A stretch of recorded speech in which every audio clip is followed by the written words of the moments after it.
hoje nós chegamos a uma aula que, como todas as outras que eu selecionei, eu acho particularmente interessante, é a aula sobre Kant. E a aula sobre Kant, de certa forma, é um contraponto à aula sobre Maquiavel. A aula sobre Maquiavel era o papel da mentira. A aula sobre Kant é a exclusão da mentira. E nós vamos ter, então, assim como no Maquiavel, uma série de discussões sobre enganar o outro, manipular o outro, etc., aqui vamos ter o equivalente. Temos várias propostas de verdade e temos os problemas delas. Como os problemas da questão da verdade. Não é à toa que começa com Merli propondo uma relação aberta com a Gina. É uma coisa meio vaga, porque ele não chega a falar com todas as palavras uma relação aberta, mas ele diz basicamente o seguinte: qual o problema que tem de eu e você transarmos com outras pessoas se assim quisermos? E a Gina visivelmente não está muito interessada, mas o Merli insiste, toda a coisa dele de liberdade, que ele faz o que lhe dá nas ganas, se ele quiser sair para fazer tal coisa, de sempre a verdade para os outros, e não quer esconder as coisas, etc. E no fim, mais ou menos se acorda, mais ou menos. Fica um pouco esboçado todo tipo de problema que uma relação aberta pode colocar. Quer dizer, relação aberta muitas vezes tem como condição que possa haver sexo, mas não possa haver paixão. Isso acontece desde o primeiro grande filme a colocar essa questão, que é o filme Emanuele. Não sei se alguém viu esse filme, é um filme dos anos 70. Na verdade, é uma série com uma atriz chamada Sylvia Kristel, uma moça muito bonita, francesa, e era uma série de um pornô light, diríamos hoje. Na época talvez não parecesse tão light, mas era um pornô light.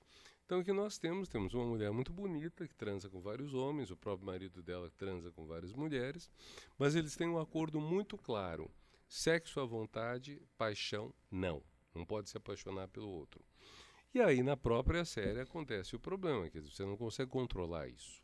Você eventualmente, por mais que você tenha se comprometido, você não controla. Na verdade, o princípio da série era exatamente o que?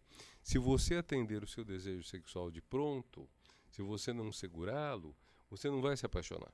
Porque a paixão está muito ligada a uma construção imaginária. Com o passar do tempo, as pessoas vão começar a construir um imaginário em relação ao outro que vai tornar o outro mais e mais atrativo justamente porque não houve nada de efetivo. Ao passo que, se o desejo for atendido de pronto, então a saciedade em relação ao outro se produz de onde não se apaixonam. Mas no próprio Emanuele 1 surge um momento em que as coisas balançam. Então, mas vamos dizer, seria a referência histórica, apesar de não citar daí, mas a primeira referência de grande massa do que seria que chamaríamos vagamente uma relação aberta, entre a relação aberta e o pornô light, que não são a mesma coisa, de forma alguma, mas seria uma certa proximidade. Então, nós temos esse começo, que é o da proposta da relação aberta, temos a Tânia e o Mark, a Tânia interessada no Paul, e a Tânia combina com o Mark que eles vão rir ao mesmo tempo para causar ciúmes no Paul.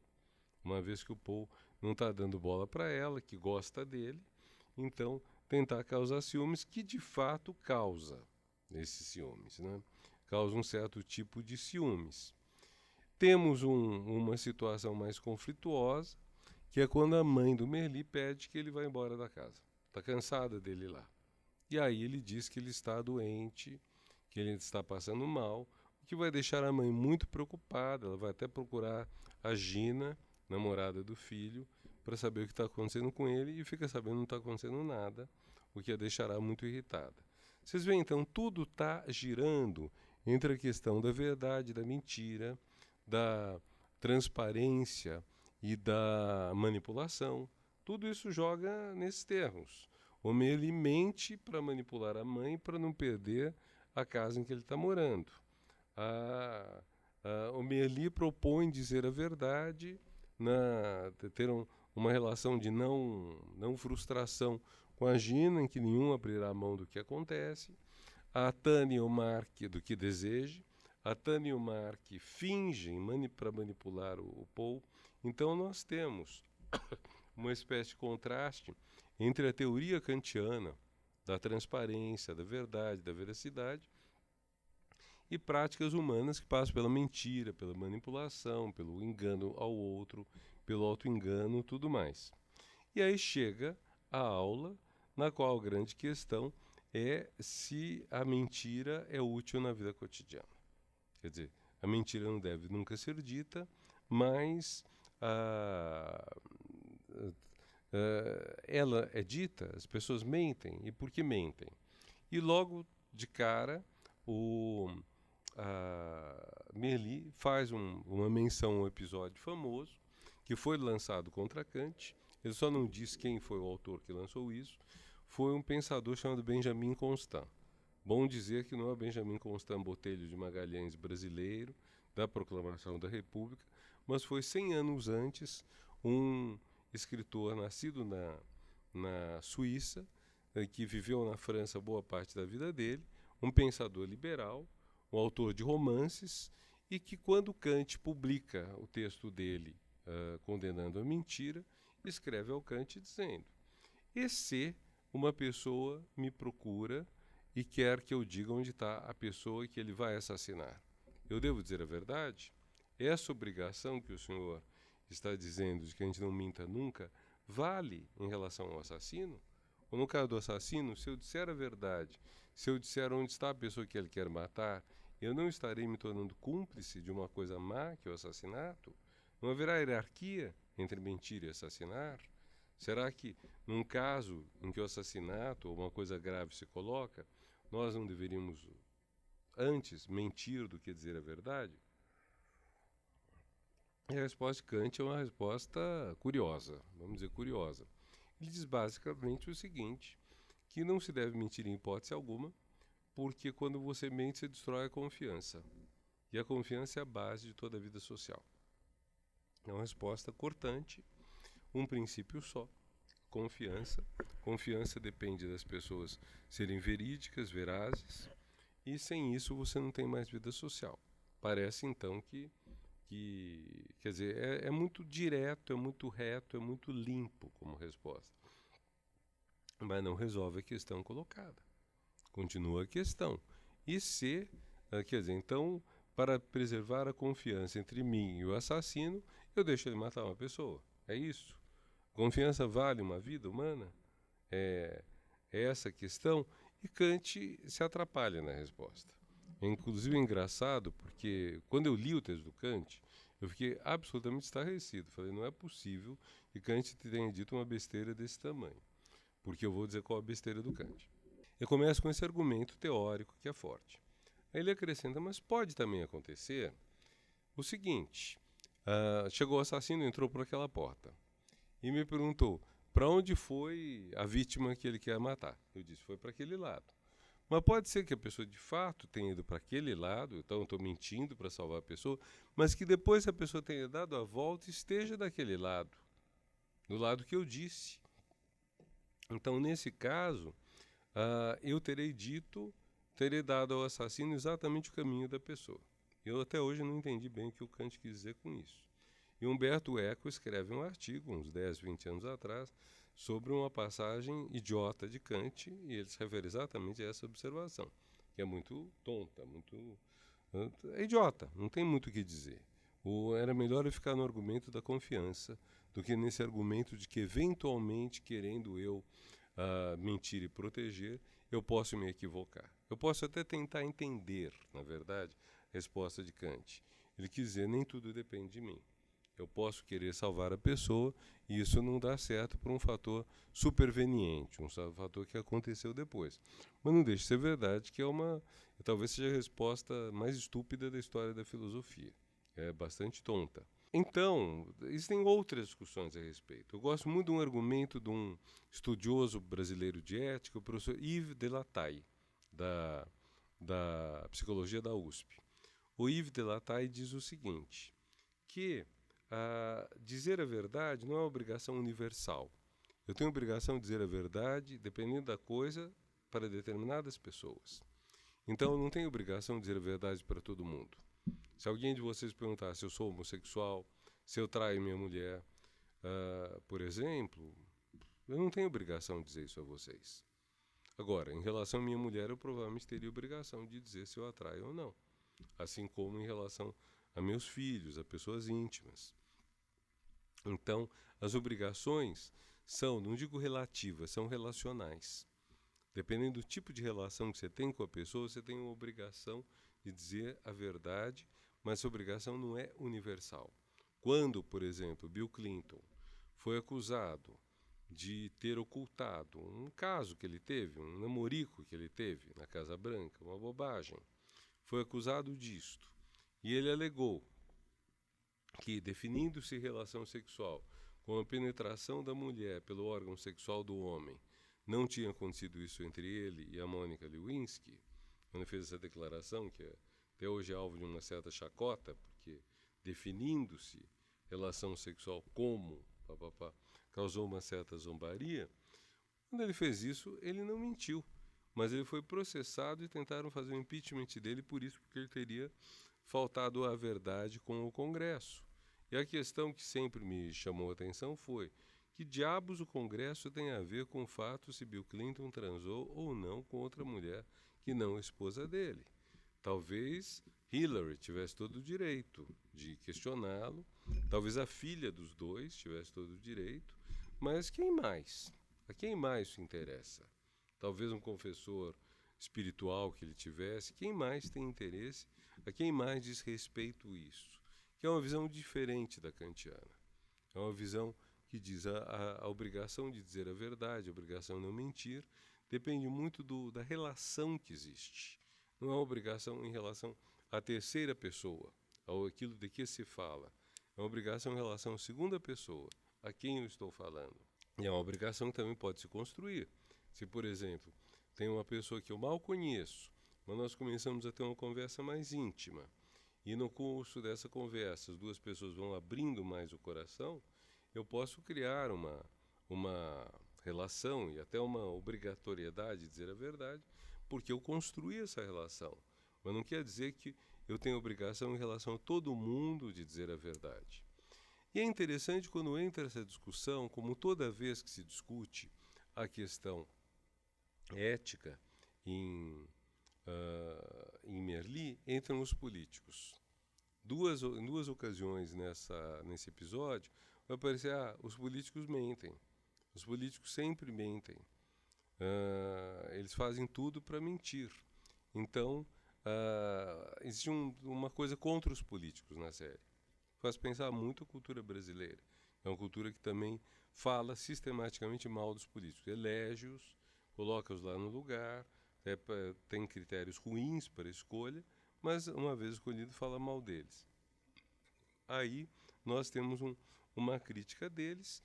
Então, a crítica aos políticos aparece como: os políticos mentem e deveriam dizer a verdade.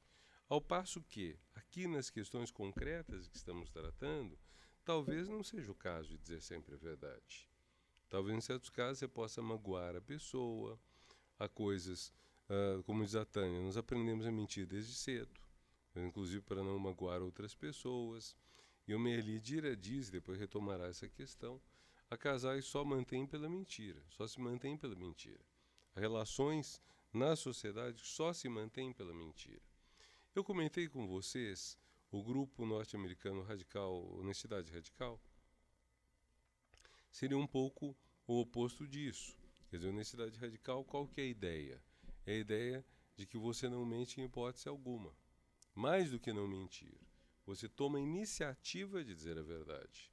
Uma coisa é não mentir no sentido: se você me perguntar se eu gostei ou não do presente que você me deu, eu dizer gostei, ou não gostei. Outra coisa é eu chegar para você depois de receber o presente e, sem você me perguntar, eu dizer: eu não gostei do seu presente. Radical, honestidade radical seria essa coisa mais radical. Quer dizer, nós nunca diremos a verdade, nunca mentiremos, porque mentir sempre trará esse elemento de desgaste da relação. E a honestidade radical, curiosamente, não defende a honestidade por questões éticas apenas, mas por questões psicológicas. Eles acham que mentir produz no mentiroso um desgaste muito grande. Quer dizer, enquanto nós geralmente condenamos a mentira porque a mentira traz para traz uma vantagem para o mentiroso e uma desvantagem para o seu interlocutor, a tese da honestidade radical é que a mentira traz uma desvantagem para o mentiroso. O mentiroso sofre porque ele tem que sustentar um conjunto de falsidades. E as falsidades ele vai ter que constantemente manter, repetir, construir. Não vai poder manter uma visão em que tudo se encaixa. Depois dele mentir uma coisa, ele terá que dizer várias outras coisas para que essa mentira não se entregue. O que leva, aliás, conheço pessoas que dizem, eu não minto justamente pelo trabalho que isso dá. Sabe? Dá muito trabalho, depois você tem que ficar atento, não quebrar sua mentira. Você disse que foi a tal lugar, depois você não pode comentar, nunca faz tanto tempo que não vou a tal lugar, por exemplo, coisa do gênero. Então, a mentira é uma situação muito delicada, mas para a honestidade radical, a questão não é tão propriamente ética, é de saúde mental. É como que eu me equilibro numa situação em que mentir não pode ser custoso para o mentiroso. Mais um ponto que vai aparecer aí é que o ato moral vale em si mesmo e não em suas consequências, segundo Kant. Quer dizer, você não pode levar em conta os efeitos dele. Você tem que dizer tal coisa é correta ou não. Então, nesse sentido, o ato moral, ele é como se fosse uma fotografia e não um filme. Você não está vendo a sequência dele. Você está simplesmente dizendo tal coisa é certa, tal coisa é errada.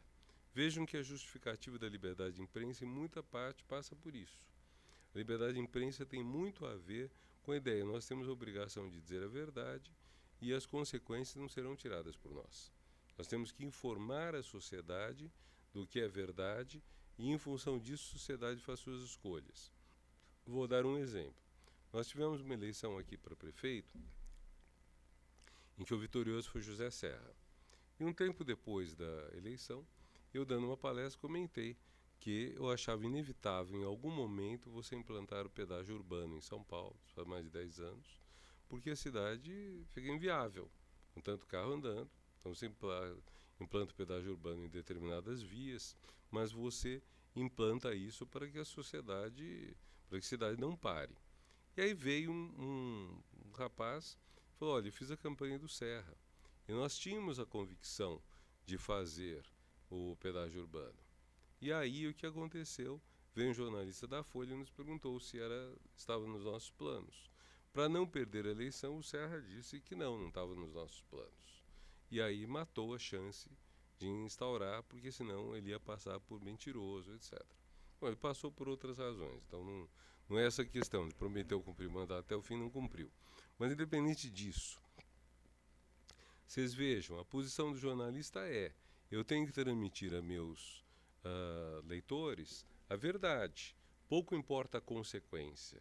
Agora a consequência foi, o trânsito piora, o trânsito não melhora, a arrecadação da prefeitura não melhora com uma cobrança possível.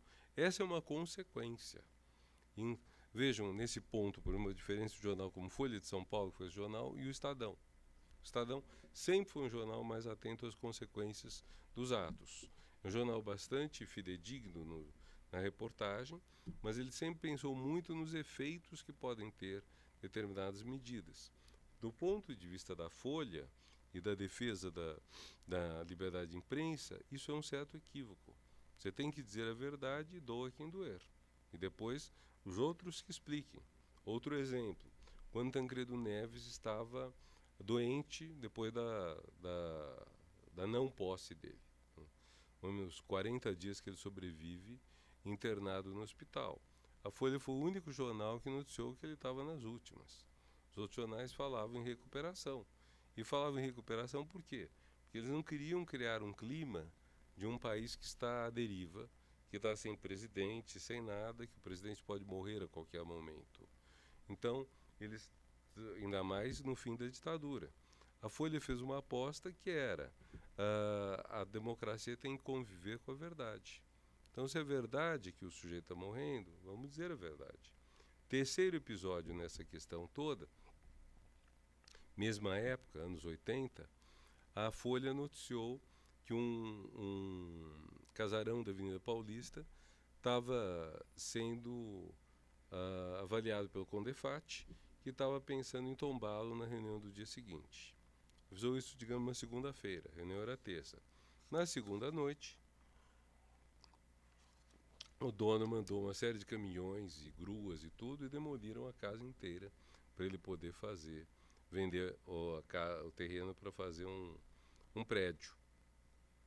E aí o professor Antônio Cândido, da USP, escreveu um artigo para a Folha, uma carta, dizendo que a Folha devia ser responsável pelos atos que ela comete. Que ao noticiar que está para ser tombado o imóvel, ela favoreceu a demolição do imóvel. Não foi tombado, foi demolido. E que isso era uma coisa errada.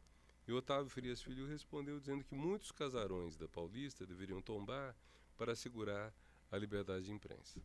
Que a imprensa não pode se pautar por fatores extra-verdade. Ela tem que contar a verdade e doa a quem doer. As consequências são tiradas por outros. São políticos, são cidadãos, etc. Mas você tem que informar o cidadão, o político, o ator da vida pública dos fatos para que ele faça a sua escolha. Que é uma tese muito bonita, mas um pouco hipotética, né, Hanuto? Não é tão seguro que essas coisas vão funcionar assim tão bem. Estou pegando exemplos para verem o que é você considerar o ato somente nele próprio, sem pensar nas consequências.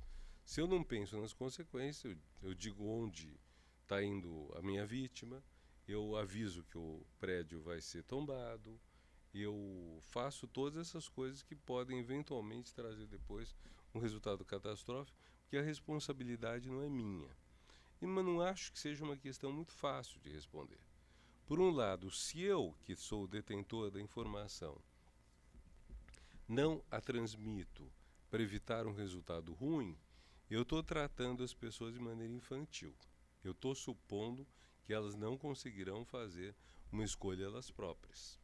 E esse é um ponto importante de Kant, que é a ideia da maioridade do ser humano. Que o ser humano, com o iluminismo, chega à sua idade adulta.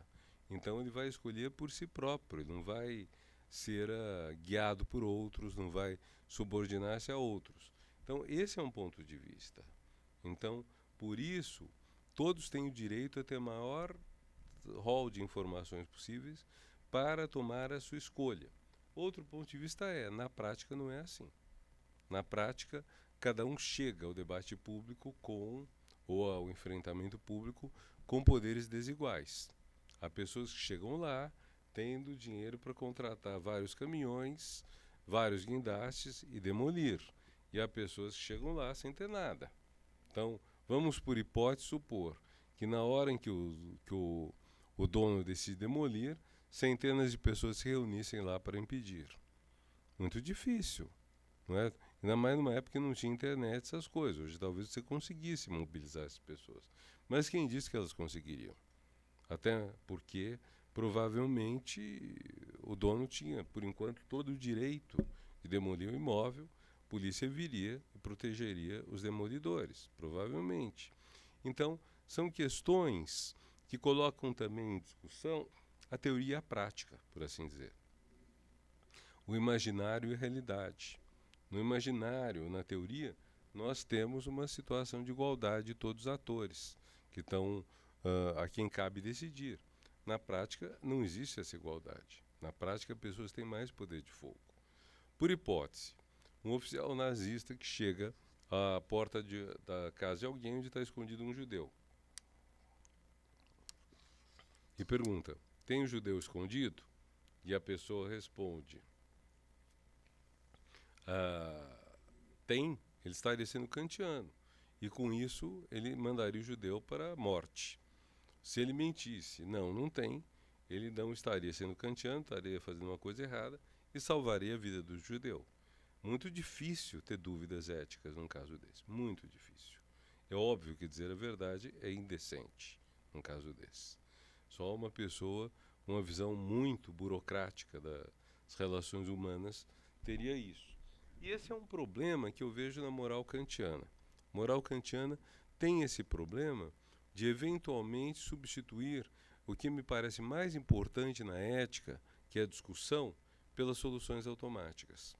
Diga sempre a verdade, como 10 mandamentos. Você não tem que discutir. Não cobiçarás, honrarás pai e mãe, essas coisas todas, e pronto, não há discussão, não há confronto. No caso do que eu estou colocando, do judeu hipotético que o kantiano entrega aos nazistas, nós temos uma discussão importante. Nós temos dois valores que estão em confronto. Por isso mesmo eu organizei uma série sobre ética uns anos atrás, na TV Futura, que era em torno de dilemas. O que é um dilema? Um dilema é uma situação que você tem dois termos entre os quais escolher, nenhum dos quais é ótimo, nenhum dos quais é péssimo. Os dois têm prós e contras. E o que você faz no dilema? Você tem que escolher o que vale mais. Sobretudo se for um dilema ético. Quer dizer, vamos pegar uma hipótese. Eu tenho uma pessoa gravemente doente. Precisa de dinheiro para escapar da doença, para ser tratada. E temos uma pessoa que tem esse dinheiro e que eu posso roubar esse dinheiro. Mas ao roubar esse dinheiro, eu posso prejudicar seriamente o dono do dinheiro. Que talvez a gente nem sabe, talvez esteja guardando dinheiro para curar de uma doença dele. A gente não sabe o que ele está fazendo. Como que eu resolvo esse dilema? Eu não tenho uma solução pronta. Se eu disser entre a vida e o dinheiro eu opto pela vida, é muito óbvio. Não tenho dúvida de que seria isso, em teoria, o correto. Mas eu não sei para que esse dinheiro está sendo guardado. Vamos complicar a coisa.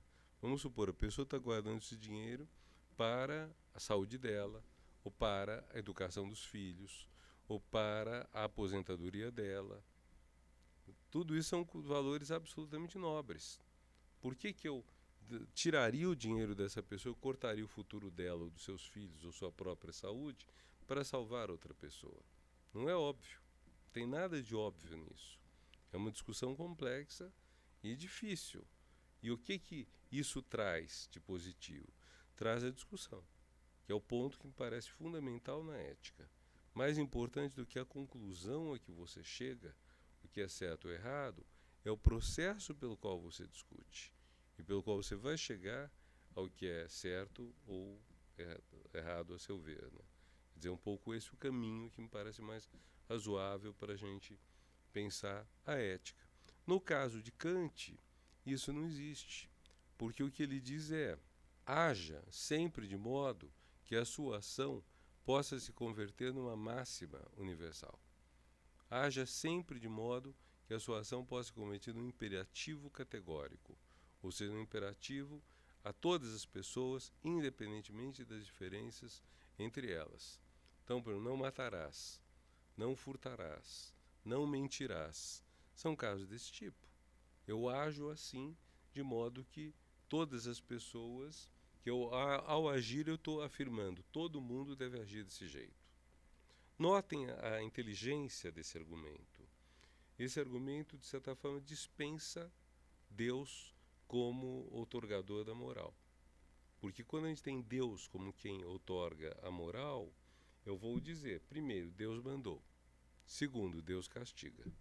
No caso de Kant, não tem nem o Deus mandou, nem o Deus vai castigar.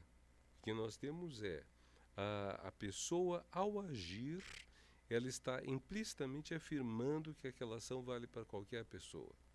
Imaginando, então, aqui, onde nós estamos, na Sena Madureira. Eu estou de carro, então tem vários sinais nesse trecho da Sena Madureira. Então, eu passo de carro no sinal vermelho sistematicamente.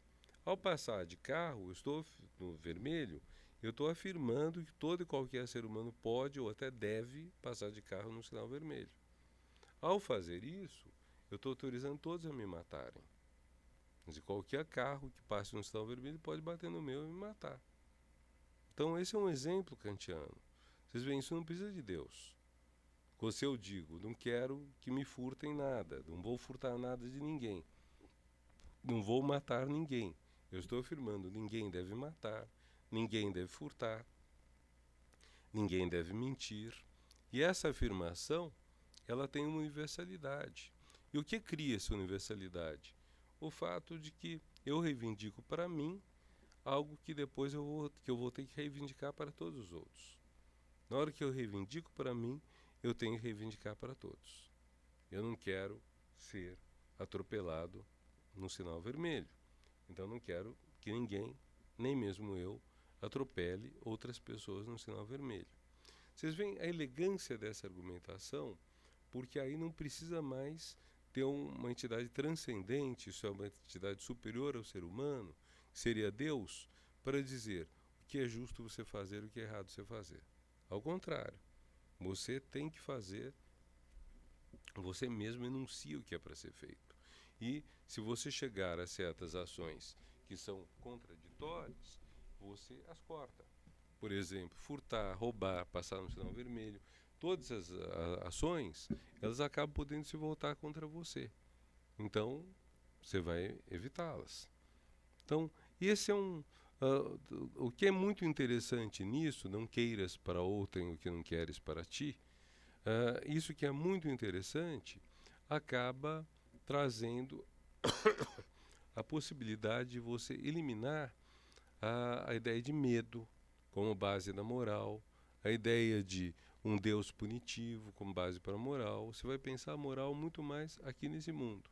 Apesar de Kant defender a crença em Deus, ter argumentos, mas não é por aí que ele vai ter.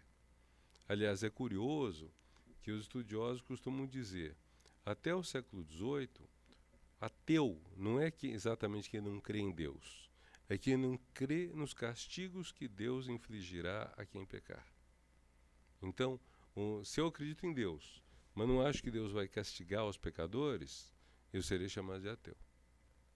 Então, vocês vejam que coisa curiosa, né? Eu até já comentei isso em algum lugar, eu disse, ateu no século XVII e XVIII não é quem não crê em Deus, é quem não crê num diabo, porque é quem não crê nos castigos eternos para quem vai fazer uma coisa errada.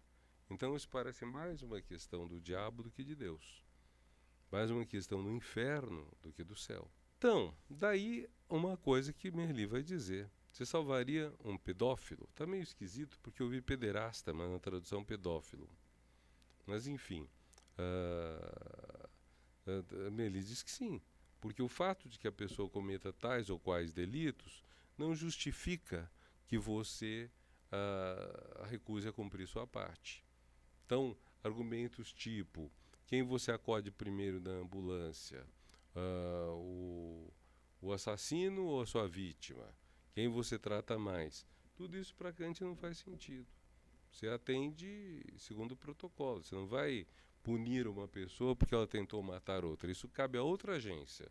Cabe à polícia, etc. Mas não cabe ao médico, ao paramédico, etc. E eu só faria um parênteses que eu faria uma distinção muito grande entre o pedófilo e quem pratica pedofilia. Eu acho que o pedófilo, eu entendo, a pessoa que tem um desejo sexual forte por uma criança. Isso não quer dizer que essa pessoa passe ao ato. Eu acho que uma pessoa cujo desejo sexual está todo canalizado para uma criança, ou para satisfação somente pela violência, ou outras formas, é um infeliz. Mas, se ela fizer essas coisas, ela é um criminoso. Mas para ela não fazer essas coisas, é muito mais oneroso do que para nós. Eu que não sou pedófilo nem sádico, para mim, eu sei que não praticar pedofilia nem sadismo é barato. Mas se uma pessoa tiver um desejo pedófilo ou sádico, para ela não satisfazer o seu desejo, é caro. Então nós deveríamos fazer uma distinção entre as pessoas que cometem determinadas atitudes e as pessoas que têm o desejo de cometer essas atitudes, mas conseguem segurar esse desejo, o que é uma coisa muito difícil. Aliás, indo para o Freud, a gente pode dizer que um caminho importante trilhado pela psicanálise, os 100 e tantos anos que ela tem de vida, é começar pela ideia de que ela vai curar as pessoas dos seus problemas. Então, vai curar a pessoa da pedofilia, por exemplo. Estou dando um exemplo, nem sei se eles diriam isso. E com o passar do tempo, a psicanálise vai cada vez mais se convencendo de que ela vai conseguir que a pessoa reconheça o seu desejo. Eu sou pedófilo, por exemplo, entre aspas, né, porque eu que estou falando não sou. Já isso claro antes de eu ver algum entendimento errado da coisa. E a pessoa ser pedófila, mas ela não praticar. Ela saber que ela tem que sacrificar esse desejo. E aí não é só com esse desejo que a psicanálise está ocupada. Ela pode falar das pessoas que desejam se relacionar com muitas outras pessoas e que percebem que isso não vai ser bom para elas, nem para ninguém. E que aí então elas desistem disso. Ou pessoas que gostariam de cometer algum crime, alguma coisa desonesta, etc., e percebem que o dano causado por isso é maior e seguram o seu desejo. Isto que a psicanálise, que é o rumo para o qual a psicanálise foi indo, é muito diferente da ideia inicial do Freud, que você ia curar a pessoa da histeria, ia curar a pessoa dos seus traumas, e dessa maneira essa pessoa poderia, enfim, ter uma vida mais, entre aspas, feliz. A psicanálise foi se tornando uma disciplina na qual a busca da felicidade se reduziu. A busca da felicidade pela satisfação dos desejos se reduziu. Então hoje nós temos muito mais questão de como se administra o seu desejo, de como se limita o seu desejo, do que a questão de como você satisfaz o seu desejo. Para quem quer satisfazer o desejo, tem outras vertentes, mas não a psicanálise. O Wilhelm Reich, por exemplo, ele vai para essa direção mais, de como você realiza o seu desejo. Claro que não o pedófilo, mas outros. Como que o Reich veria essa coisa da pedofilia? Ele veria como uma deformação que você teria que curar. Você curaria e conseguiria que essa pessoa tivesse uma sexualidade mais saudável. Muitos freudianos diriam, nunca vamos conseguir isso. A pessoa vai sempre manter esse desejo. Então, são questões que acabam batendo aí. Quer dizer, então quando nós estamos falando de determinadas condutas éticas ou antiéticas, às vezes a questão crucial é essa conduta, não estaremos confundindo a conduta e a disposição da pessoa. Quer dizer, a conduta é o que a pessoa faz. Agora, a pessoa pode ter um desejo que ela não realiza. E não realizar um desejo pode ser muito penoso. E, no entanto, pode ser necessário para que a pessoa não cometa uma coisa muito ruim. E a conclusão do Merli nessa passagem sobre o pedófilo, moralmente, nós não podemos agir em função das outras pessoas serem boas ou más. Nós não podemos tratar bem quem é bom, tratar mal quem é mal. Nós temos que ser, em todos os casos, respeitosos. Nós temos que fazer a nossa parte. Eu sou médico, não me cabe julgar, como médico, quem merece ou não merece ser bem tratado, ser atendido, etc. Você sabe que isso nem sempre acontece. Existem, às vezes, na área de medicina, formas de maus tratos. Eu ouvi dizer uma vez que pessoas que tentam um suicídio são maltratadas, só porque é como se elas tivessem criado um problema à toa, levianamente, para ser atendido. Não sei se é verdade, mas seria um tipo de caso assim. E aí nós temos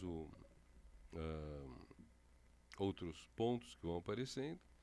Há todo o jogo de flerte, de gerar Roxana, o fato de que é a primeira vez que ele transa, que ele reluta em dizer isso, finge que não. Ela fala, eu sei que é a tua primeira vez, você tá...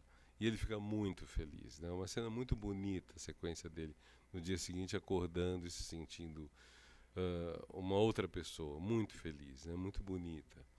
Mas vejam, também é uma mentira. Ele diz que nunca teve uma relação sexual. Ou quando Eugênio descobre que o pequeno Paulo Vilaseca mentiu sobre a morte da avó. Então, mais uma mentira, mais um problema aí.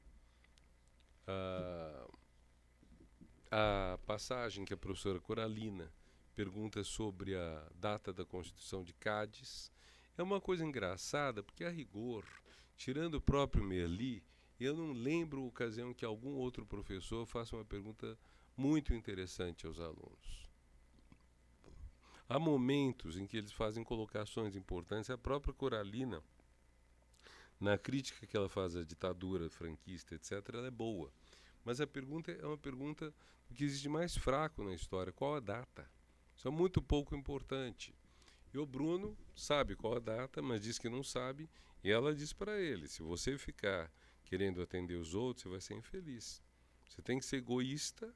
E nesse sentido é até uma coisa paradoxal, porque eu não sei se ela está dizendo exatamente que ele tem que ser egoísta às custas dos outros, ou se ela está querendo dizer: você tem que levar adiante aquilo que realmente é valor seu, aquilo que realmente é importante para você, sem você ficar curvado aos outros, né, sempre. Né? Estou pegando só os pontos que eu acho que tem a ver com essa questão toda da, da verdade ou da não mentira, né? O confronto entre Ivan e Merli. O Ivan que diz, todo cheio de si, para o professor: sou seu único amigo. E o Merli que diz que não, e humilha, e depois vai dizer, mas no fim do episódio: sim, você é meu amigo, me desculpe, eu não aguentei assumir isso. E aí volta o tema do Kant à aula. Nem sempre um tema volta tantas vezes quanto esse do Kant. Quando o Paul pergunta: salvar a vida de uma pessoa não é mais importante do que não mentir? Que é uma volta ao tema do Benjamin Constant. E o Merli fala: para Kant, dizer a verdade está acima de qualquer integridade física, porque a mentira corrói a confiança e, com isso, a sociedade. O que é uma visão muito radical. Quer dizer, você ter uma sociedade em que as pessoas eventualmente morram para preservar a veracidade, né, disso tudo. E temos a parte do teatro, que é muito interessante. Começa com o Mark fazendo teatro, ele está imitando Eugênie para os colegas, e depois disso nós temos a Carmina, a mãe do Merli, preocupada com a doença do filho, procura a Gina, que fala para o Merli: diga a verdade para ela. E quando ele diz a verdade, a mãe conta que ele não é filho dela. Ele é filho de uma prostituta francesa, só queria o dinheiro, ele fica muito mal. Então, por que vocês nunca me disseram a verdade? Vejo de novo que são verdade e mentira. Ah, ia te magoar, e aí você vê que é uma mentira. Que foi uma espécie de vingança dela. Vingança, você mentiu, agora eu vou mentir para você ver como é bom para tosse. Vocês vejam que interessante, nós temos nesse capítulo uma série de ocasiões em que aparece a mentira como algo que não deve ser feito e aparece a mentira como algo positivo. Nós temos uma alternância constante. Não há uma resposta: nunca minta, sempre diga a verdade. E não há uma resposta também: dizer a verdade não é a melhor das coisas. Há momentos em que dizer a verdade é realmente fundamental. Há momentos em que a mentira aparece como importante. Como, por exemplo, quando a Tânia diz: se não mentirmos, vamos brigar o tempo todo. E aí os outros dizem: mas os políticos mentem o tempo todo. De novo, essa questão dos políticos, né? Ou então a Berta, que fala algo também do mesmo gênero que a Tânia, de brigarem o tempo todo se não mentirem, né? E logo ela que mentiu para o Paul, dizendo que estava grávida dele, né? Então, não, desculpe, é a Tânia que diz: se não mentir, não brigarem o tempo todo. E logo ela que criticou a Berta por mentir quanto está grávida do Paul. O que levanta uma outra questão, que é: as situações em que mentir e dizer a verdade são importantes são situações diferentes. Não dá para se ter uma regra universal: sempre minta ou sempre diga a verdade. Há situações em que a mentira realmente é totalmente errada. A Berta tentar manipular o Paul dizendo que está grávida dele. E há situações em que a mentira pode se justificar. Ou há situações em que a mentira entra quase como uma brincadeira, como quando a mãe do Merli faz questão de dizer para ele que mentiriam, encena toda mentira, que é mais, na verdade, teatro do que mentira, né? Mas coloca a questão: qual a diferença do teatro e a mentira? Teatro não é uma forma de mentir? Há muitos episódios famosos disso, de gente que confunde a teatralidade com uma realidade. Houve uma novela muito tempo atrás em que um personagem que era bom na novela, ele morreu de repente. E um dos melhores amigos dele na vida real era um ator que contracenava com ele, que fazia o papel de um personagem ruim, malvado. Esse homem ficou muito mal com a morte do amigo. E aí ele saiu para caminhar em Copacabana e foi vaiado o tempo todo. Agora está feliz, né? Você conseguiu que ele morresse, né? Ficou muito mal, meu Deus do céu. Somos amigos, estão confundindo o ator com o personagem, coisa louca. Aí ele foi ao féretro, né? Ao enterro, ao velório. Foi também ofendido. Que cara de pau que você tem de vir aqui, depois de tudo que você fez para ele.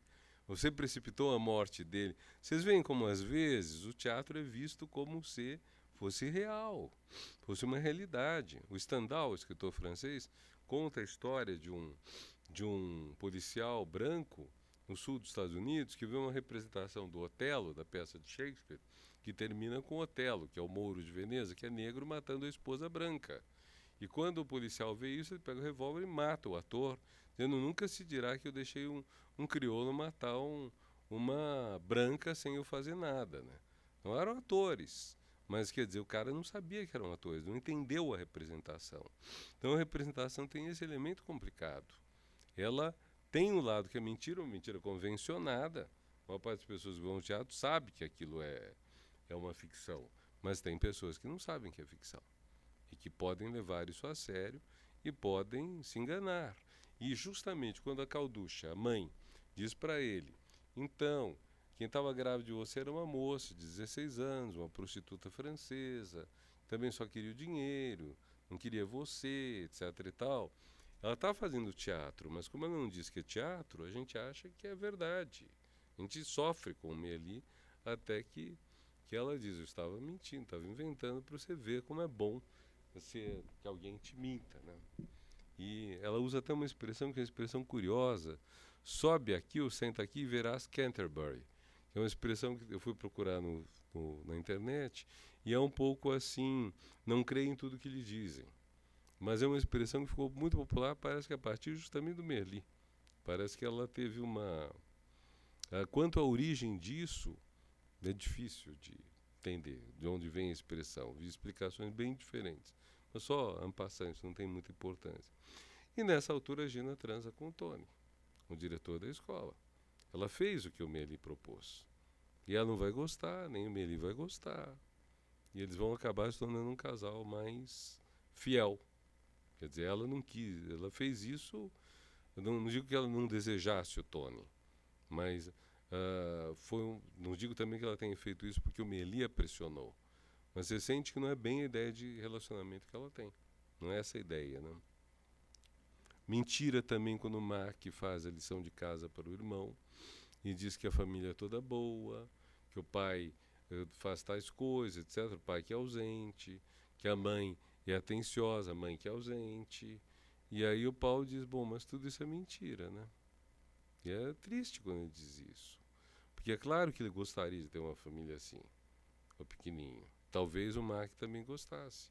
Mas é tudo mentira, né? É uma sequência de coisas assim, né? A gente poderia ir muito longe nisso, né? Eu acho que a gente poderia ficar com duas partes finais que estão quando Mélie procura o Ivan no alto do prédio. E eles falam de Deus.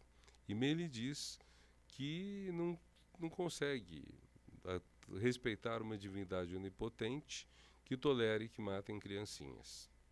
Sabe? Onde está esse papel de Deus? Quer dizer, não é... Porque vejam, muita gente, diante da presença do mal no mundo, a explicação tradicional cristã é que Deus nos deu o livre-arbítrio. Então, eu faço o mal, se eu fizer mal foi porque eu escolhi fazer o mal. Essa é uma posição. Agora, a questão que aparece aí é... uma coisa é eu escolher livremente uma coisa que me levará ao inferno. Outra coisa é eu matar uma criança que não é vítima de nada, que não é culpada de nada. Então, onde está essa crueldade do Deus onipotente? Se ele é onipotente, ele é bom? Porque se ele fosse bom, não deixaria matarem criancinhas. Pelo menos. Não deixaria haver crueldade no mundo. Geralmente, quando se usa essa questão do livre-arbítrio, se pensa do ponto de vista de quem age, não do ponto de vista de quem padece. Se nós pensarmos do ponto de vista de quem padece, fica complicado acreditar nisso. É a questão de Auschwitz. Você pode dizer que as pessoas que foram mortas pelos nazistas, elas escolheram ser mortas pelos nazistas? É muito difícil. Existe uma explicação meio espírita para isso, de que as pessoas estão pagando um karma, estão pagando crimes de vidas passadas. Então, as pessoas que morreram em Auschwitz estariam penando por coisas que fizeram em existências anteriores.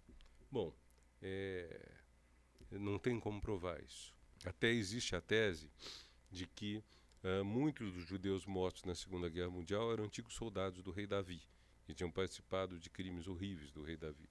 Além de ser muito bizarro, 6 milhões de judeus mortos na Segunda Guerra Mundial, não dava o rei Davi ter 6 milhões de soldados. Não dava.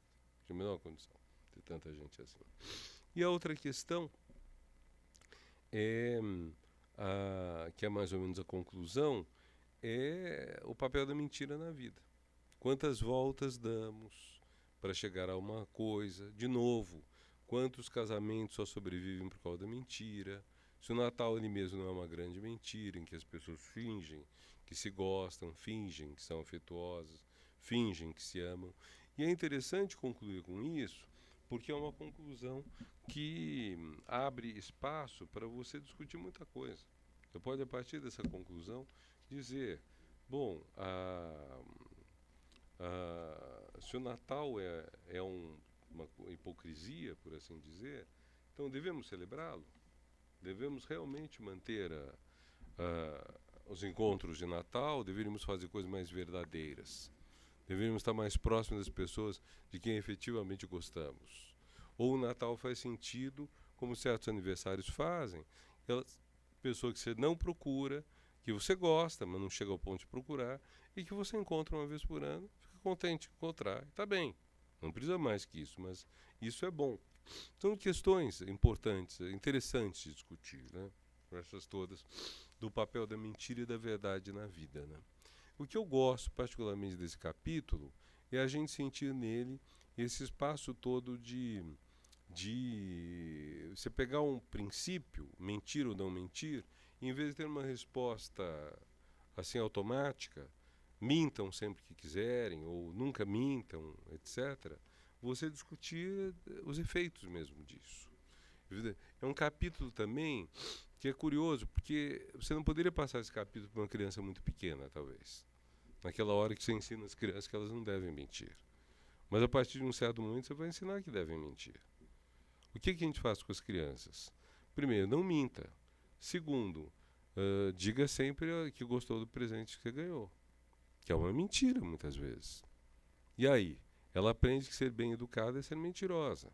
Como você socializa isso? Como você faz as duas coisas se relacionarem? Não é uma coisa simples. Mas, enfim, essa é a parte que eu tinha que expor a vocês. Agora vamos à discussão. Você vê também se tem perguntas daí. Então, vai o microfone para você, Jéssica. Boa tarde. A minha pergunta é, e a omissão?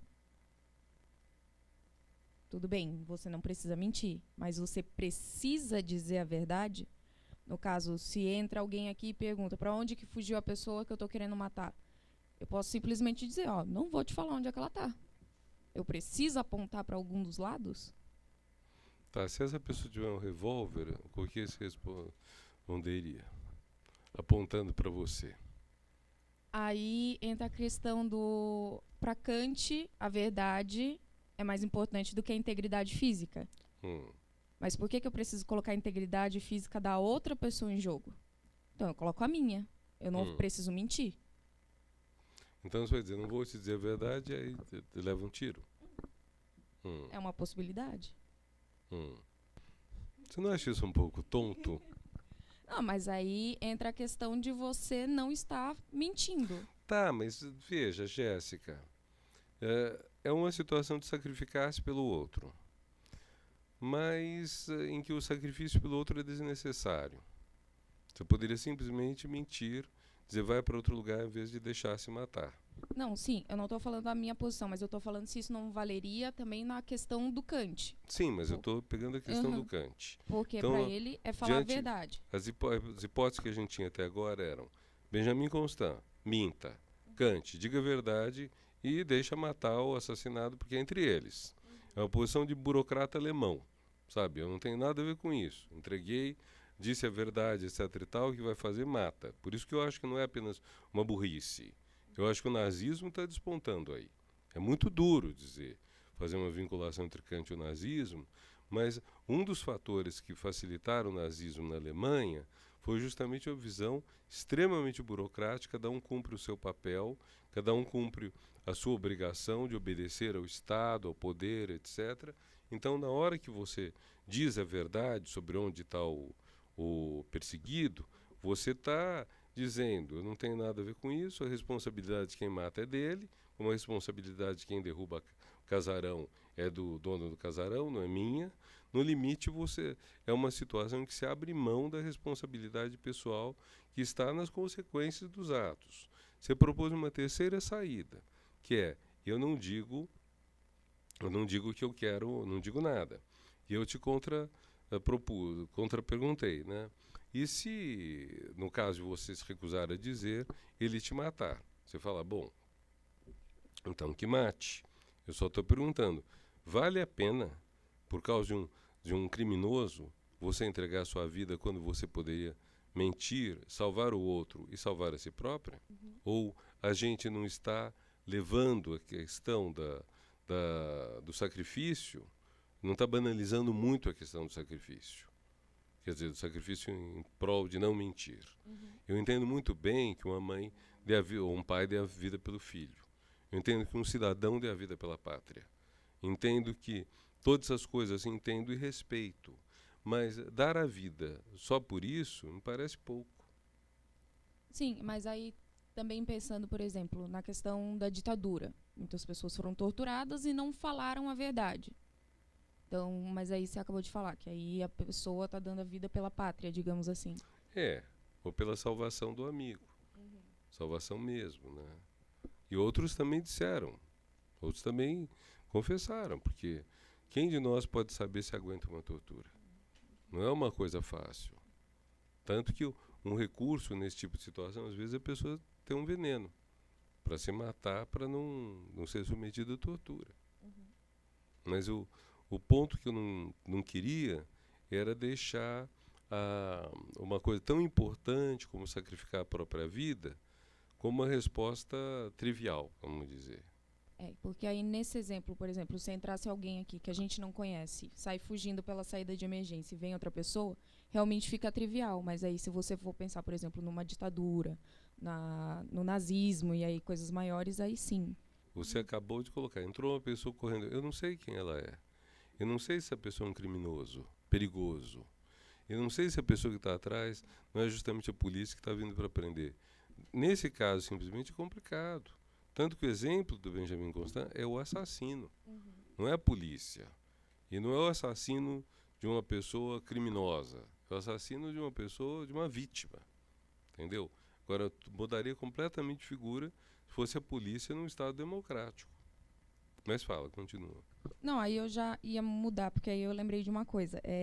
Quando o irmão mais novo do Mark vai fazer a redação e ele mente para não fazer, e depois a gente descobre que ele não estava querendo fazer porque era um tema que não agradava a ele, falar da família.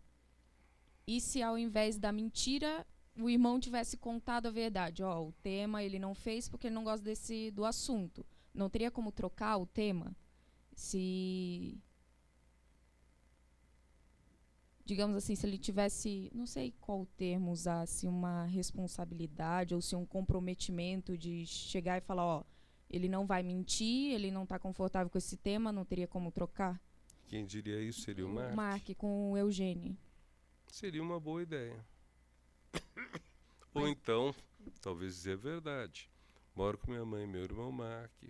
Meu irmão Mark vai à escola, vou com ele todo dia, ele gosta muito de andar de skate, a gente se diverte, a gente também briga.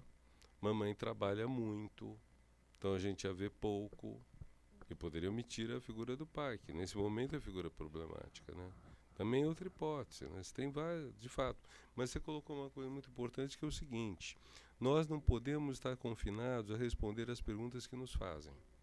Uma das, na verdade, quem formula pergunta tem às vezes mais poder do que quem responde. Porque a gente pensa às vezes, o poder de responder é muito forte, mas o poder de formular a pergunta é fortíssimo, porque eu determino já, de certa forma, os termos da resposta. Eu posso colocar você diante de apenas uma alternativa, A ou B.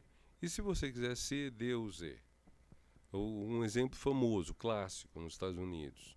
Quando a China se tornou comunista e proclamou-se República Popular da China, fizeram muita pesquisa nos Estados Unidos se os norte-americanos queriam ter relações diplomáticas com a República Popular da China. Muita gente dizia que sim. Com a China continental, também. Com a China vermelha, não. Era o mesmo país. Você vê então que, dependendo de como você formula a pergunta, você pode já induzir a resposta. No caso, pela nominação. Mas eu posso também fazer uma pergunta. Vamos pegar o exemplo que você deu. Assim, o pequeno Vila Seca, faz ou não faz a redação? Você sugeriu uma outra alternativa. Você sugeriu, em vez de faz ou não faz a redação, por que não faz outra redação? Sabe? Isso que é bom.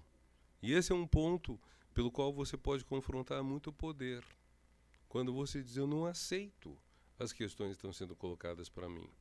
Não é apenas A versus B, branco versus negro, Flá versus Flu, sabe? É direita versus esquerda, como diria a Marina.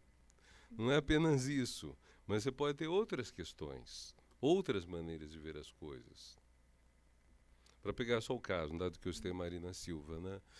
Quando se discute a questão da ecologia, muitas vezes a oposição direita e esquerda empalidece diante de outras oposições. Você tem gente de direita e de esquerda que não tem a menor preocupação ecológica. Então você pode... E você tem gente dos dois lados que tem preocupação ecológica. Então, independente da alta teoria que diria que tal lado tem que ter preocupação ecológica, mesmo que não tenha na realidade, você vê que nem sempre a dicotomia oferecida é a dicotomia pertinente. Às vezes a gente tem que romper com a dicotomia apresentada e criar uma nova e reformular as perguntas. Aí eu volto para o pensamento do começo da questão. Então, se chega alguém aqui com um revólver e pergunta para onde ele foi, como fugir da dicotomia, dizer a verdade ou dizer a mentira? Sem tornar banal a questão de eu entregar minha vida sem sair dessa dicotomia. Bom, isso tem a outra possibilidade que existe, é você começar, mas é arriscado, é você começar a dialogar com a pessoa porque é que ela quer matar, se não há uma forma melhor de resolver os conflitos, etc. Você tem muitas possibilidades nisso tudo. Agora depende muito também da capacidade da pessoa, de quem está em jogo, tudo mais. Há muitos casos em que uma pessoa que está violenta ou está fora de si coloca determinadas coisas e outra tem o traquejo para desarmá-la. Não apenas armar fisicamente, desarmar o espírito, né? Tem as possibilidades. Na verdade, eu acho que uma das grandes questões que a gente deveria trabalhar mais é essa de sair das perguntas prontas, sabe? Então é isso ou aquilo. Ontem no Facebook, uma conhecida minha colocou um Charlie Hebdo, um jornal francês, e colocava lá uma capa que era a Corte Suprema do Brasil declara Lula santo. A moça é muito reacionária, mas ela teve a decência de dizer, me avisaram que essa página é falsa, que não é verdade que o Charlie Hebdo saiu com essa página. Eu olhei e falei, bom, qualquer pessoa que saiba francês direito sabe que é falsa porque escreveram cour, corte, com um T no fim, o que existe em inglês, mas não existe em francês. Ela ficou queimada, porque eu dei a entender que ela não sabe francês. Ela ficou queimada e primeiro perguntou se eu achava Lula santo. Pô, isso não tem nada a ver com erros de francês. E segundo, ela disse, E se não for um erro, mas for um sintoma, como faz Lacan? Aí eu falei, eu não vou responder, porque essa pessoa está envergonhada de ter sido pega em flagrante e está tentando confundir a criação e invenção literária que Lacan fazia com um erro de francês que ela fez. Uma coisa é inteligência, outra coisa é burrice. Então, mas não vou parar por aqui. Eu tive a liberdade de parar por aí, em vez de continuar na discussão do A ao B. Mas você veja, você vai criando um conflito, e o conflito no fundo se deu por quê? Porque a moça, que é toda pretensiosa, achava que sabia francês e botou um texto errado. Ela não sabe francês o suficiente para saber como se escreve o francês. Um pouco de lábia resolveria a dicotomia, então, em alguns casos. Talvez. No caso, eu acho que eu fui mais agressivo, assim, do que ela gostaria. Mas realmente eu achei tão idiota a colocação lá, e tão pretensiosa, citando Lacan, torto e direito, que é outra coisa que acontece muito. Isso acontece muito no mundo acadêmico, né? Às vezes, pessoas pegam um canhão para matar uma mosca. Você tem um assunto, você pode resolver de uma maneira mais ou menos simples. Você constrói um arcabouço intelectual gigantesco, cheio de citações, para tratar de um negócio elementar. E esse é um erro grande no mundo acadêmico de humanas, sobretudo, não sei, nas outras áreas. Ao invés de utilizar o estritamente necessário para você fazer a sua demonstração, você utilizar um monte de argumentos adicionais que não têm a menor necessidade, que não fazem a menor diferença. Acho que esse é um ponto que a gente deveria ser mais atento, talvez. A Clariana está perguntando, bom, dado que alguns alunos e algumas pessoas já sofrem de baixa autoestima, então como que a gente pode falar a verdade para elas, se isso traria algum problema para elas e quais são os limites disso? A questão da Clariana é interessante porque ela coloca em cheio a questão da segunda pessoa. No discurso nós temos a pessoa que fala, eu, primeira pessoa, a pessoa a quem se fala, tu, você, a segunda pessoa, e de quem se fala, do que se fala, a terceira pessoa, que pode ser um ser humano e pode ser uma coisa, um objeto, algo do gênero. O que a Clariana faz é deslocar a questão da terceira pessoa para a segunda. Quer dizer, então uma pessoa cometeu um erro sobre algo que ela afirmou, terceira pessoa. Eu corrijo quem falou isso, segunda pessoa. E a pessoa fica com a baixa estima diminuída ou ofendida, etc. O que mostra que a gente não pode apenas pensar no assunto tratado, no referente terceira pessoa, mas tem que pensar como isso se encaixa na minha relação com o meu interlocutor. Se ele é meu interlocutor, se eu o aceito como meu interlocutor, eu estou fazendo um pacto implícito de respeito. Interlocução sempre supõe um certo respeito. Quando eu dialogo com alguém, estou reconhecendo essa pessoa como alguém que pode dialogar comigo, com quem eu estou de acordo. Veja, eu posso não querer dialogar com a pessoa. Eu posso ignorá-la. Se alguém me ofender, eu posso simplesmente não responder, não ignorar. Ou posso, inclusive, ofender a pessoa. Mas entre ignorar e ofender há uma diferença que no ignorar eu estou simplesmente desqualificando, negando a interlocução com ela. Que talvez seja, às vezes, a melhor coisa, se eu fui ofendido. No caso de eu responder de uma forma agressiva, violenta, ou de uma forma branda, mas que humilhe a pessoa, eu estou entrando num nível de conflito com ela. Nesses casos, sempre, não há uma regra universal. Isso tudo tem que estar muito ligado com o tipo de situação que se instaurou. Se você tem uma situação que se instaurou, se existe uma simpatia, uma proximidade, um respeito recíproco, é melhor evitar alguma coisa que seja humilhante. É melhor. Se não existe, aí é outra coisa. Mas, por exemplo,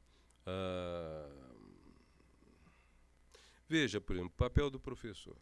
O professor tem um papel que é dele, goste ou não goste, que é o papel de que ao lecionar tem que corrigir. Então, se alguém disser uma coisa errada, você tem que corrigir. Não tem... Isso nem sempre você pode fazer em privado. Nem sempre você pode suspender a aula, chamar a pessoa de lado e falar. Ou então, no fim da aula, chamar as pessoas e dizer: tem isso que está acontecendo, sei lá o quê. Até porque, às vezes, há erros que vários repetem. Vou pegar um exemplo simples. de contra o A. Ir de contra o A é dar uma trombada, é ir contra o outro. Quando eu quero dizer, o que eu vou falar concorda com você, não é de encontro A, é ao encontro de. Vai ao encontro do que você fala. E eu já tive várias vezes em sala de aula e fazer essa correção, porque eu tinha vários alunos errando. Então, aí o que você faz? É seu papel. Você não tem muita alternativa. Você tem que assumir o seu papel de professor. Agora, se alguém se sente humilhado com isso, também é complicado. Também já não é tanto culpa sua. Você não pode fazer certas coisas. Por exemplo, antigamente, tinha uns professores que eram campeões de arremesso de giz.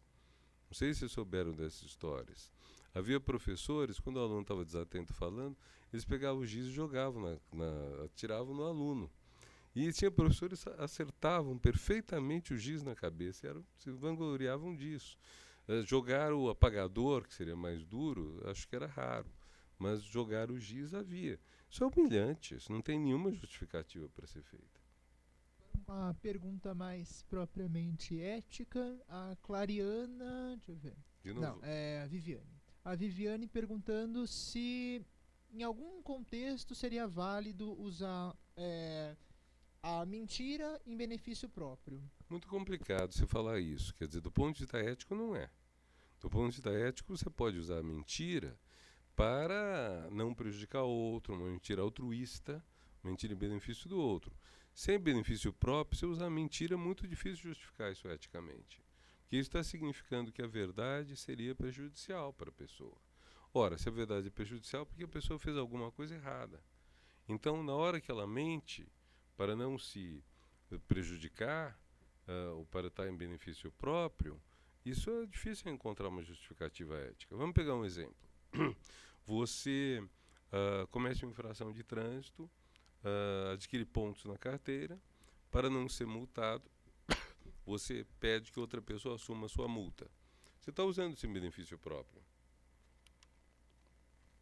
É correto? Não é correto. É um crime terrível? Não, não é um crime terrível. Quer dizer, talvez até seja crime legalmente, mas não é uma coisa extremamente pecaminosa. Você pode ter várias razões para fazer isso. Pode ter razões até que dizem, que te tornam... Vamos supor, por exemplo, alguém que foi multado injustamente, ou que não recebeu a notificação em casa e passou o prazo de poder recorrer, etc. Então, nesse caso, nós temos uma situação difícil. Do ponto de vista legal, você não tem mais o que fazer. Porque supostamente você foi notificado, coisa que não foi, perdeu o prazo, você não tem mais o que fazer porque o Detran é extremamente cruel nesse ponto. Ele não aceita argumento. Não existe, a notificação não chega na sua casa com um recibo para você assinar. Então, é uma situação muito complexa essa. Então, do ponto de vista moral, num caso desse, eu acho que a mentira não seria errada, eticamente falando. Legalmente, você pode dizer que é complicada a coisa. Moralmente, quando se usa a mentira para se defender de uma injustiça, aí é outra coisa, muito diferente de usar mentira em proveito próprio. Eu vou juntar duas perguntas aqui referentes a instituições que eventualmente forçam as pessoas a mentir. A Caroline, em relação a se as regras da escola eventualmente podem induzir o professor a faltar com a verdade, não falar exatamente a verdade e qual que deveria ser a atitude, né, do professor. E a Poliana comenta que será que ao a gente estar aprovando pessoas que não necessariamente são capazes de fazer tenham certas competências, será que a gente não está mentindo institucionalmente, falando que elas são capazes? E se sim, se isso tem algum tipo de responsabilidade ética do professor e da instituição. Tá, vamos na ordem. Primeiro, se uma escola obriga um professor a não dizer o que ele pensa ou a dizer o que ele não pensa, nós estamos direto na escola sem partido. Nós estamos direto na ideia de uma censura educacional ao professor. Isso é totalmente errado. Não pode acontecer. Eu insisto num ponto, porém, escola, universidade não são lugar de liberdade de expressão. Eu não tenho como professor liberdade de opinião. Eu tenho a liberdade de ensinar. Eu tenho o dever de ensinar. Então, o que eu digo aos meus alunos, em qualquer circunstância que seja, não é simplesmente opinião. Opinião é um nível de conhecimento bastante inferior a de Platão. é doxa, está muito abaixo da ciência. Eu tenho que transmitir conhecimento rigoroso. Então, quando eu falo em opinião, eu posso ter opinião de que a Terra é plana, mas eu tenho alguma evidência de que a Terra é plana? Nenhuma. Eu posso ter opinião de que o mundo foi criado em 7 dias por Deus. Eu tenho alguma evidência disso? Nenhuma. Então, como professor, eu não posso dizer isso. A não ser que eu fosse professor, por exemplo, de religião e dissesse, olhe, na religião tal, o mundo foi criado em 7 dias, é uma metáfora. Isso significa que Deus, para nós, é criador. Deus não é apenas alguém que manda, mas é alguém que criou, etc. Isso é outra história. Mas como professor, eu tenho o dever de dizer a verdade. Ou aquilo que, dentro dos protocolos, possa ser verdade, porque pode haver muita disputa sobre isso. Por exemplo, eu posso, por hipótese, 50 anos atrás, 20 anos atrás, eu falaria do descobrimento do Brasil e da América.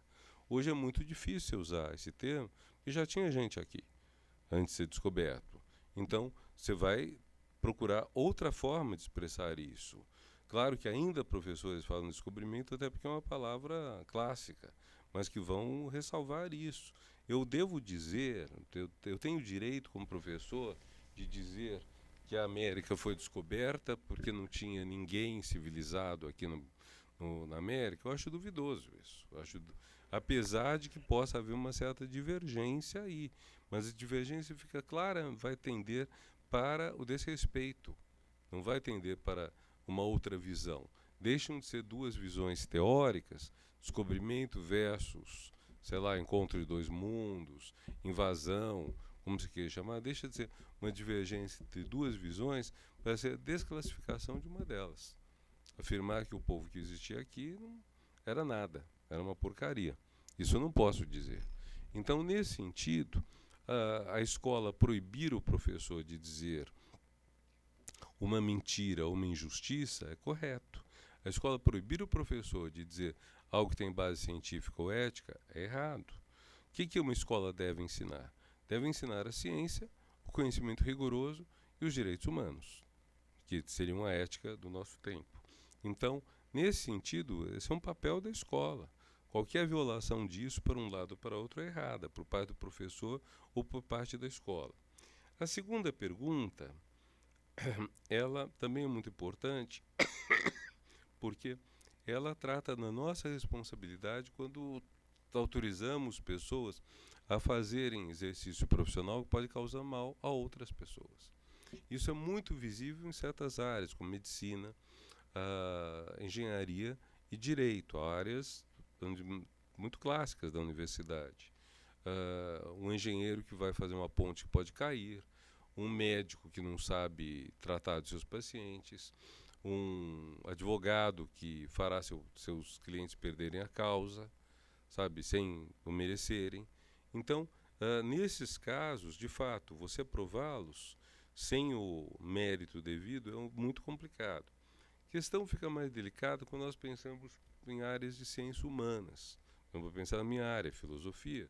Como filosofia tem pouca empregabilidade própria, além de dar aula, eu posso perguntar, qual o dano que eu causo se eu deixo passar em filosofia uma pessoa que não tem qualificação para isso?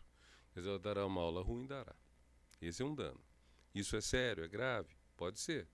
À medida que a gente for melhorando a educação, a gente vai começar a achar isso gravíssimo. Mas, no momento que a maior parte dos formados em filosofia não vai dar aula, a maior parte dos formados em jornalismo não vai ser jornalista, e por aí vai, e que geralmente é o mercado de trabalho ou o concurso de admissão no serviço público vai definir o futuro dessa pessoa, então parece menor o problema. Mas eu acho que, em princípio, nós deveríamos ter a responsabilidade de só aprovar quem está qualificado. O que leva também à questão da nota necessária.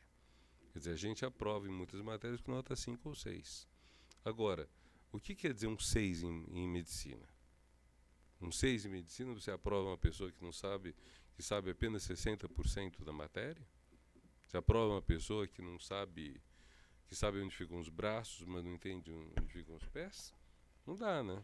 Quer dizer, medicina, direito, nessas matérias em que o dano causado pode ser muito grande, você não pode aprovar uma pessoa só porque sabe um pouco mais da metade da matéria.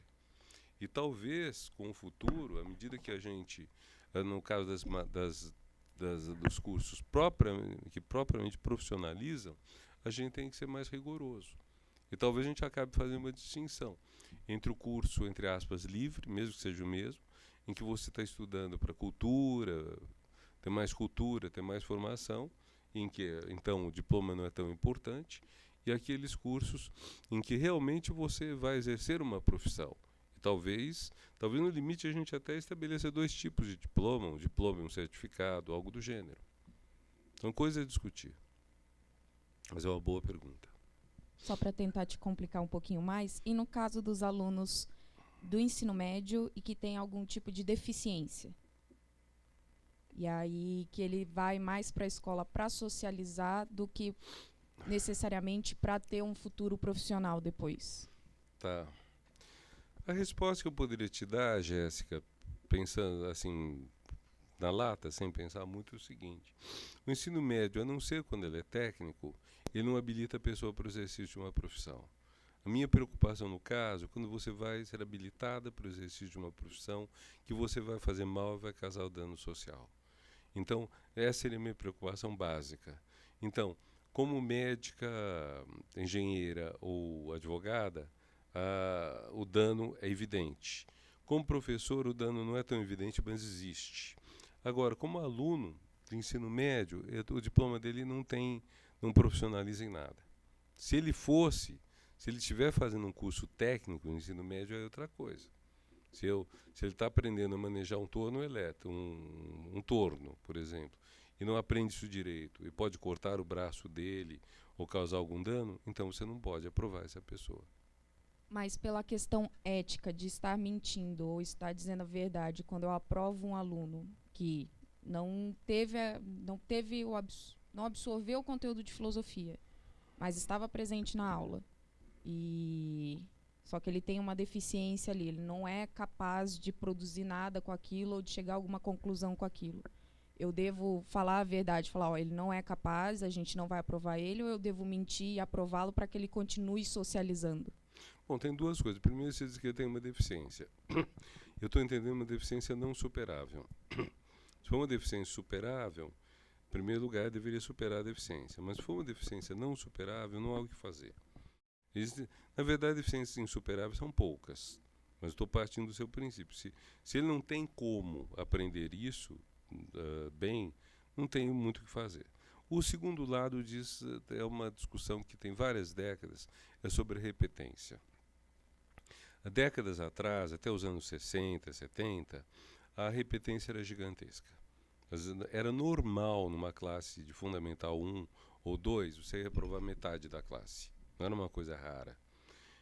Dizem que com isso a escola pública era melhor, etc. e tal, mas era extremamente cruel. Você tem um menino de 9, 10 anos que está fazendo o primeiro ano pela 3ª, 4ª vez. Então, em função disso, se desenvolveram várias teorias. Primeiras, de que quando você não aprova o aluno, sobretudo nessa faixa, a deficiência é do professor e da escola e não do aluno. Então você não pode penalizar o aluno porque o professor não soube ensinar a ele. Segunda questão, se realmente qual o papel da escola? Se o papel da escola, no caso, é dar conhecimento às pessoas ou se é socializá-las. Fazendo uma simplificação muito grande, que vai ter muitos intermediários nisso. Se a escola tem o papel de socializar a pessoa, então é melhor você ter aquilo que no limite se chamou aprovação automática, que também é uma grande discussão. Quer dizer, a aprovação automática foi defendida por quê? Primeiro, por causa da injustiça, que é reprovar a gente porque a escola não soube ensinar. Segundo, pelo drama que é você ter crianças bem mais velhas convivendo com crianças bem menores. Drama para os 2 lados. A menina de 10 anos está com 7 anos e o menino de 7 anos está com um de 10 anos. Então, entram vários fatores nessa questão. Agora, a solução adequada qual é? A solução adequada é você conseguir ensinar realmente as crianças. Quer dizer, então, nesse ponto que a gente tem que deslocar a pergunta. A pergunta não pode mais ser reprovo ou não reprovo. A pergunta tem que ser como nós fazemos para que as crianças aprendam efetivamente. O que está faltando? Pode ser, por exemplo, colocar um segundo professor na sala de aula, nos anos de alfabetização, 2, 3 anos de alfabetização, para garantir que a alfabetização chegue. Pode ser ter um sistema como... Quando eu estava no MEC, a gente descobriu uma escola em Bauriti, no interior do Ceará, que pelos critérios que a gente estabeleceu era a melhor escola de ensino médio do Brasil, a melhor. Por que a gente chegou a essa conclusão? Porque ela tinha gente de nível socioeconômico muito baixo e ela tinha uma nota no Enem de gente que vinha de nível socioeconômico muito alto. Pra você ter uma ideia, o Enem tem 7 estratos de nível socioeconômico, do mais pobre ao mais rico.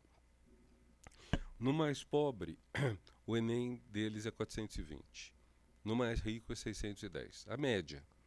Então, o que significa também que se você estudar numa escola de primeiro time em São Paulo e você tiver 550 no Enem, você é medíocre. Você está abaixo da média que você teria simplesmente pela sua classe social. Sua classe social te dá 610. Se você teve 60 pontos abaixo, você é ruim mesmo. Agora, se você tiver numa classe muito pobre e você, em vez de 420, teve 500, que é bem menos do que os 550 do outro, você é muito bom. Você teve 80 pontos acima da sua estatística, da média estatística. Esse é um ponto muito importante. E aí eu liguei para o diretor da escola, o Júlio Feijão, está no Facebook. Falei, professor Júlio, o que vocês fazem para conseguir esse resultado? Ele disse, a gente faz o seguinte, ministro, a gente, em cada sala de aula, cada aluno tem um professor que é responsável por ele. Quer dizer, você faz química, física, matemática. O professor de química é responsável por 4, 5 alunos de uma classe. O de português, 4 ou 5. Por aí vai. E acompanha. Se o aluno começa a ficar ruim, o professor conversa com ele, vê por que ele está ruim em várias matérias, ou remete ao professor da matéria, e se for o caso, chama os pais, ou até vai na casa da criança. Então, esse acompanhamento deu um efeito muito bom. Você vê, então, como tem maneiras de lidar para você enfrentar essas dificuldades. Não são maneiras muito simples. Onde fica a casa dos pais? Pode não ser fácil chegar lá. Como você faz para... os pais iriam à escola, pode ser que não queiram, pode ser que não possam. Você tem todas as dificuldades. Agora, o Ceará fez disso uma política de Estado. O Estado do Ceará fez o quê? Eles pegaram, começando pelos 3 anos do Fundamental 1, primeiros 3 anos, fizeram uma política de alfabetização na idade certa que teve um êxito grande. E isso repercutiu nos outros anos. Então, você tem maneiras de lidar com essa questão. E isso daí é justamente quando a gente desloca a questão do individual para a política pública. Eu estava falando, a gente não pode ficar sempre prisioneiro das perguntas que nos foram feitas. Não é porque me fizeram uma pergunta que eu tenho que responder A ou B. Você quer ser enforcado ou queimado vivo? Eu não preciso querer uma dessas duas coisas. Entendeu? Agora, você pode ter... uma das melhores maneiras de você sair dessas dicotomias pobres é você propor uma política pública. Nesse caso que a gente está falando. Então, como que a gente resolve uma dificuldade grande de ensino? Você vê quais são os fatores que estão entrando em jogo. Para isso, a estatística hoje tem milagres. Porque você consegue, cruzando dados, quando você tem um grande número de pessoas envolvidas, estatística não funciona para poucos números. Nós aqui somos 5. Não tem estatística que dê conta da gente aqui. Não tem. E a estatística vai dizer o quê? Tem 20% de mulheres nessa sala? Não quer dizer nada. Não é representativo de nada. Tem tantos por cento de...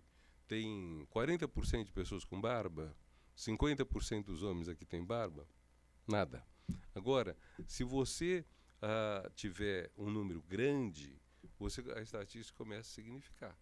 Então, e aí você pode fazer cruzamentos importantes e descobrir que efeitos tal qual política, tal qual coisa tem.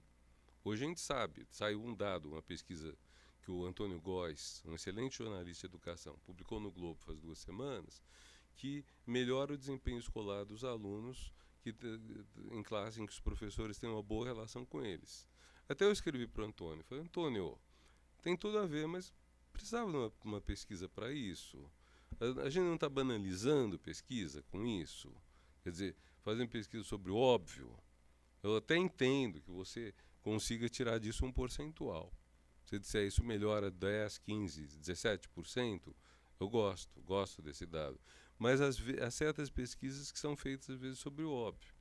Mas, de modo geral, a gente percebe, por exemplo, isso dos professores irem a conversar com os pais dos alunos. É o tipo do ovo de Colombo. Depois você vê e fala, é óbvio, né? É óbvio que você tem que ter.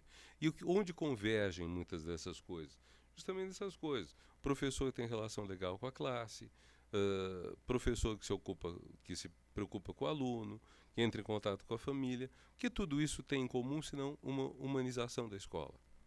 Então você pode dizer, provavelmente isso vai funcionar bem. Aí pode ser que seja bom fazer uma pesquisa para ver se tem casos em que isso não funciona. Pode ser. E quando isso não funciona, por que que é? Vamos supor isso, vamos fazer essa pesquisa. Vamos imaginar então, eu vou escolher uma base, que aí as escolhas de base são muito, já definem um pouco o que você vai ter. Mas vamos dizer, eu vou escolher uma base que não seja pequena, supondo que eu esteja no estado do Ceará. Vou escolher uma base de, sei lá, 10 mil, 50 mil alunos do ensino médio, pelo estado todo, e vou ver como que tais e tais fatores interferem. E aí vou notar que eles interferiram em tanto por cento dos alunos. Vamos dizer, o diálogo com os pais ajudou tantos por cento dos alunos que necessitavam deles. Os alunos que estavam mal, isso ajudou 60%. É interessante eu ver os outros 40%. Que fatores entram nos outros 40%? Quer dizer, por que nos outros 40% não deu certo? Quer dizer, e o que a pesquisa, que no caso seria uma pesquisa abrangente, me diria sobre eles? São pessoas, chutando, né, subnutridas? São pessoas mais briguentas? São pessoas, sei lá, algumas delas muito desatentas? Outras, que é um problema sério, também, pessoas tão rápidas no raciocínio que se entendiam durante a sala de aula. Esse é um problema também, um problema grande. Como a gente parte, sobretudo na escola pública, do princípio que você não deve deixar ninguém para trás, ninguém para fora, você não deve excluir o aluno, às vezes o professor tem que seguir o ritmo dos mais vagarosos. Enquanto isso, os mais rápidos estão se aborrecendo, para eles a escola vira um inferno. E um dos problemas que a gente tem com alunos são os alunos muito inteligentes. Quer dizer, tanto que quando a meta 4 do Plano Nacional de Educação fala de educação especial, ela fala dos alunos com deficiência e usa dos alunos, não lembro o tema, os alunos seriam gênios. Os dois estão contemplados. Uns porque demoram para aprender, outros porque aprendem tão depressa que eles passam, sei lá, 4 horas, 5 horas sem ter o que fazer. O que você vai fazer com eles? Mas estou pegando, assim, o exemplo geral, quer dizer, num caso desses, há casos em que a pergunta ela demanda uma resposta mais abrangente do que apenas a escolha individual. E a escolha individual fica importante no quê? Em você lutar, em você militar por isso. O que pode passar por N coisa. Fazer pesquisa, publicar texto, tentar emplacar uma nova forma de ensino, brigar dentro da secretaria. Tem 1000 formas de trabalhar isso, né?